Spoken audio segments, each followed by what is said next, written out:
Hey guys, welcome to the show Maraha. Today we're going to have a look at the new Saucony Ride 15, lightweight with comfort. Have really been looking forward to get my hands on these shoes as you have a whole new sole unit, outsole, and the midsole has a big change to it as well. You can see the older model here. You can see the outsole is quite different. The first thing we're going to have is a look inside the shoe. As you can see here, we have this gusseted tongue. A lot of shoes have this. Me personally, I don't have an issue with a gusseted or semi-gusseted tongue. Odd person then finds it a little bit uncomfortable. Me personally, I find it fine now. We have the PWRUN midsole. They put an extra couple of mil the whole way through the midsole. It's adding that extra bit of comfort to this shoe. Now anyone who's wearing an orthotic, we can see here we have a really stout heel cup. Comes up nice and high. Previous models of Saucony would have went with a lower heel cup, but nice and high there. Now this is one of the aces in the pack. One of two aces.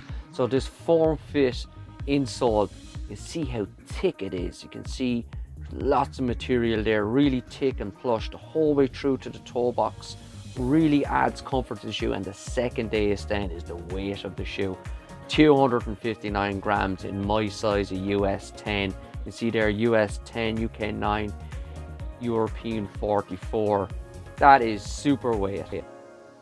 Then you have the plushness through the shoe. From heel right through to the toe, you can feel that really nice cushion.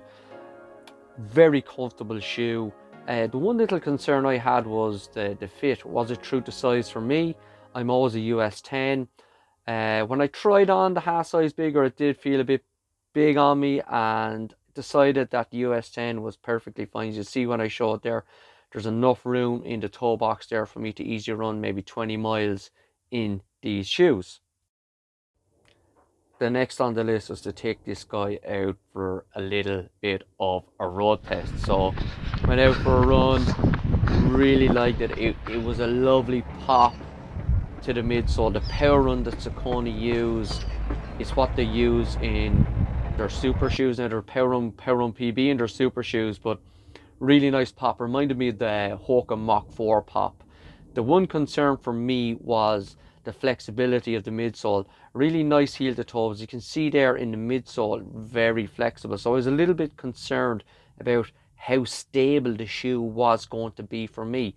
Now I do pronate a little bit, but as you can see here, when I had a little run on the treadmill and I was able to get the camera in nice and close, I'm not pronating at all in it.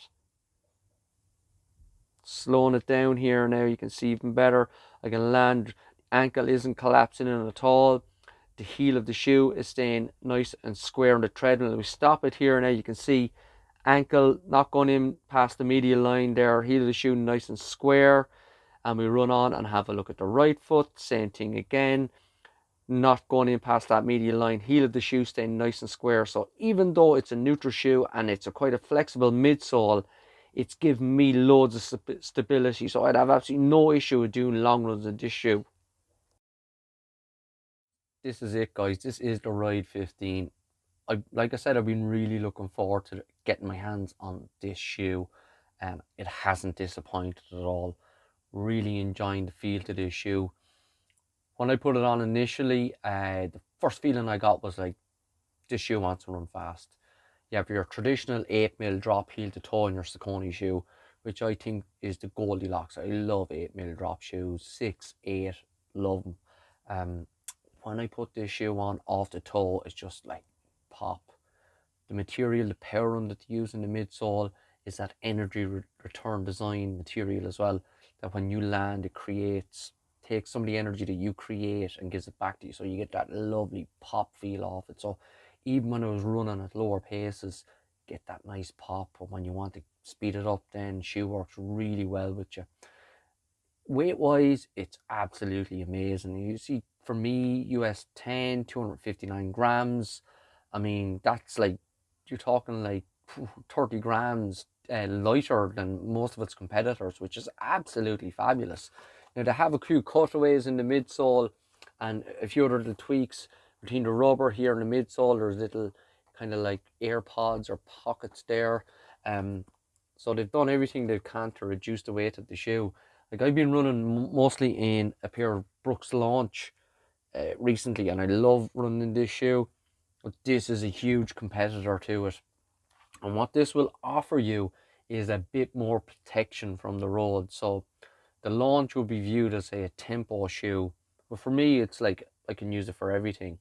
But this guy will be viewed as an everyday shoe. But for me, it's the same. You can do absolutely everything in it. Very comfortable. The upper is lovely that you have that engineered upper mesh. Really nice feel over the toe. The lockdown is really nice on as well, nice and secure. Ever since Saucony improved their heel cuffs by raising them and making them a little bit stouter, their all-round range has improved that way. So for me going forwards, I'm looking at this shoe as into my rotation as an everyday shoe to use for a bit of everything. I'll have absolutely no problem taking this guy to the track because of its weight, doing tempo runs in it, doing long easy runs in it, going for a walk in it. Now the pricing, like all shoes now, they're all getting more expensive. So this guy has hit the €150 mark. They're all gone that way, and some of them are actually going to go a little bit higher. So that's the way of the world at the moment, unfortunately, guys. That's my take on the new Saucony Ride 15. I hope you enjoyed that, guys. I hope you found that helpful. If you have any questions, down in the comments. If not, we'll see you in the next one. Take care, guys. Bye now.